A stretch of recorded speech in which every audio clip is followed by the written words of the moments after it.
아침에 나로 주의 인자한 말씀을 듣게 하소서.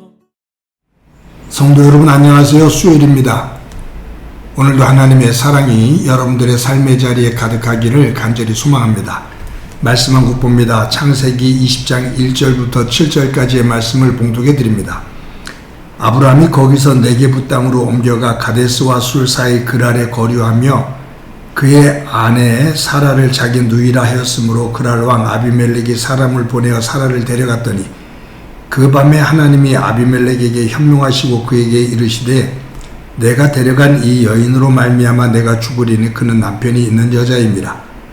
아비멜렉이 그 여인을 가까이 하지 아니하였으므로 그가 대답하되 주여 주께서 의로운 백성도 멸하시나이까. 그가 나에게 이는 내 누이라고 하지 아니하였나이까. 그 여인도 그는 내 오라비라 하였사오니 나는 온전한 마음과 깨끗한 손으로 이렇게 하였나이다. 하나님이 꿈에 또 그에게 이르시되 내가 온전한 마음으로 이렇게 한 줄을 나도 알았으므로 너를 막아 내게 범죄하지 아니하게 하였나니 여인에게 가까이 하지 못하게 함이 이 때문이니라. 이제 그 사람의 아내를 돌려보내라. 그는 선지자라. 그가 너를 위하여 기도하리니 내가 살려니와 내가 돌려보내지 아니하면 너와 내게 속한 자가 다 반드시 죽을 줄 알지니라. 아멘. 종교개혁자인 마틴 루터는 모든 사람들마다 지옥으로 가는 지름길을 가지고 있다라고 그렇게 말을 했습니다. 이 말은 모든 사람은 사탄의 유혹에 쉽게 넘어갈 수 있는 약점들을 하나 이상씩을 다 가지고 있다 그 말이에요. 저는 이것을 붉은 버튼이라고 그렇게 말하거든요. 우리는 삶에 붉은 버튼을 가지고 있는데 그 붉은 버튼이 눌려지면 그냥 맥없이 무너지고 또 엎어지는 그러한 약점들을 가지고 있다 그 말이죠. 어떤 사람은 이것이 술이 될 수도 있습니다. 그냥 한두 잔을 마시는 것이 아니라 술독에 빠져 지내는 사람들이죠. 어떤 사람은 돈입니다. 돈과 관련된 그러한 일이 벌어지면 사족을 못 써요. 또 어떤 사람은 음란입니다. 이 음란에 빠져서 헤어나오지를 못해요. 어떤 사람은 명예를 쫓기도 하고요. 어떤 사람은 정말 시답지 않은 취미생활에 빠져서 그 하나님을 멀리하는 그러한 약점도 가지고 있습니다. 근데 오늘 본문에 보면 아브라함이 가지고 있는 하나의 약점이 또 그대로 드러납니다. 뭐라고 한 가지로 딱 말할 수는 없는데 아브라함이 죽음에 대한 두려움일까? 아니면 어떤 위기에 접하면 그 위기로부터 모면하기 위해서 순간적으로 거짓말을 하는 그러한 약점이 이 아브라함에게 있습니다. 오늘 본문 20장 1절에 보니까 이렇게 기록되어 있잖아요. 아브라함이 거기서 네게부 땅으로 옮겨가 가데스와 술 사이 그랄에 거류하며, 여기 그랄 땅에 거류했다 그 말이에요. 그러니까 헤브론 땅에서 밑에 쪽으로 내려와서 애굽으로 가는 그 과정에 그 중간지대에 있는 이 그랄 지역에 머물렀는데 여기 왕이 아비멜렉입니다. 근데 거기에 내려가서 보니까 아비멜렉이 굉장히 큰 힘을 가지고 있어요. 그래서 이 아비멜렉에게 잘못 보이면 죽임을 당할 수도 있을 것 같은 위협을 느낍니다. 특히 아브라함의 아내 사라가 그렇게 아름다웠는가 봐요. 근데 이 아브라함이 이 아비멜렉 왕이 자신의 아내 사라를 보고 아름다우니까 사라를 빼앗기 위해서 자기를 죽일 거다라는 그런 생각을 하죠. 너무 아름다운 아내를 두는 것도 문제가 있는 것 같아요. 그런데 아브라함에게 이것이 전에도 한번 나타났죠.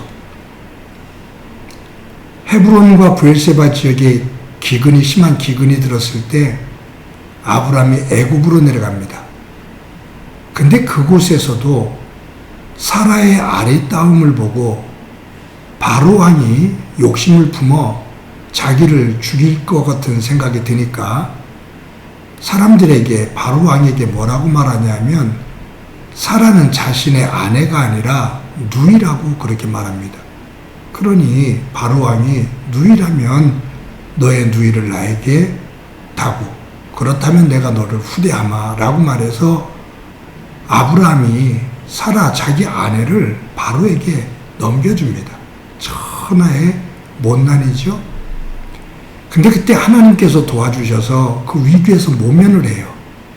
그리고 이 바로가 아브라함을 쫓아내면서 그에게 많은 소와 양 그리고 금은 부하를 주었습니다. 그로 인해서 아브라함이 큰 부자가 된 거죠. 그런데 지금 이 그랄에 와서 아비멜렉 왕을 보면서 또 그와 같은 생각을 품고 똑같은 우를 범해요. 자기 아내 사라를 누이라고 하지 않고 아내라고 하지 않고 누이라고 합니다. 사실은 친절히 누이죠. 친척간이니까.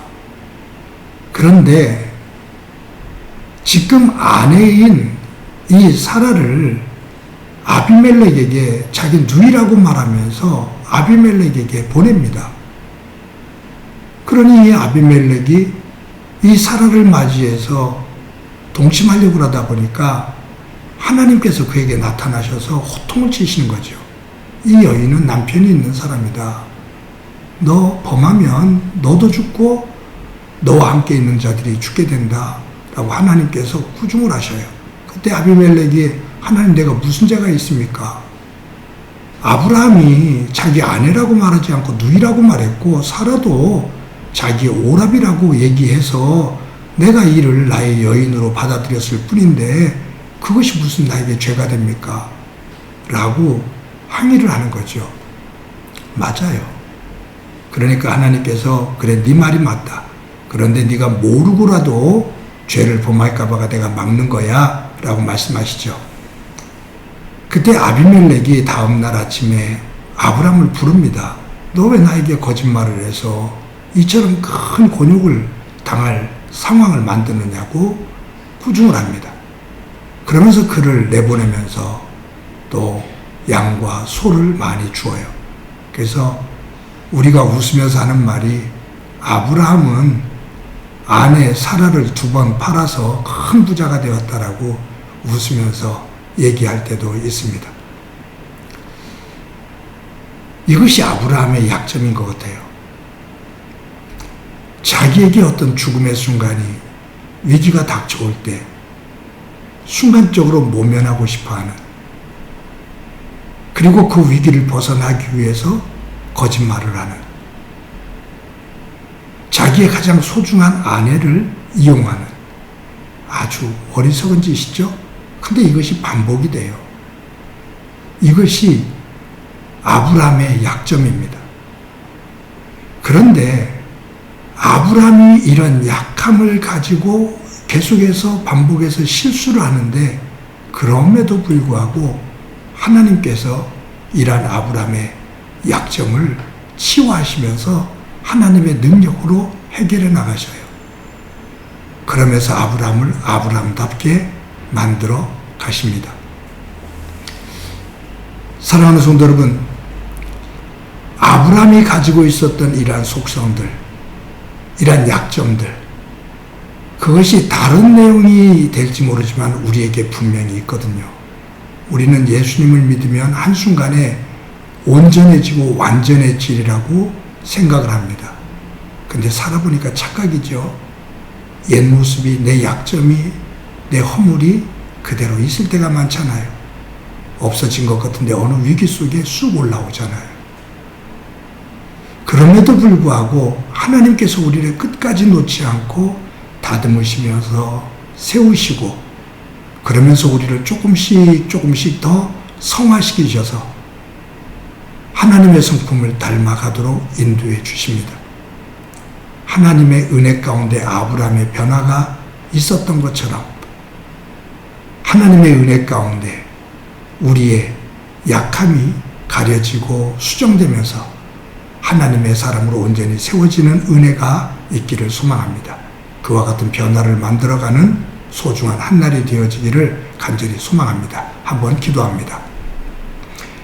하나님 감사합니다. 아브라함의 반복되어지는 추한 실수의 모습을 봅니다. 그럼에도 불구하고 하나님께서 품으시고 세우시며 그를 믿음의 주상의 길로 인도해 주시는 하나님의 은혜를 보게 되는데 우리에게도 가지고 있는 반복되어지는 약점들이 있음을 주님 앞에 고백합니다. 성령님 안에서 다듬어지고 변화되어져 아브라함의 변화처럼 하나님의 사람으로 변화되어지는 은혜가 있게 하옵소서. 오늘도 그러한 삶 살게 하옵소서. 예수님의 이름으로 기도드립니다. 아멘.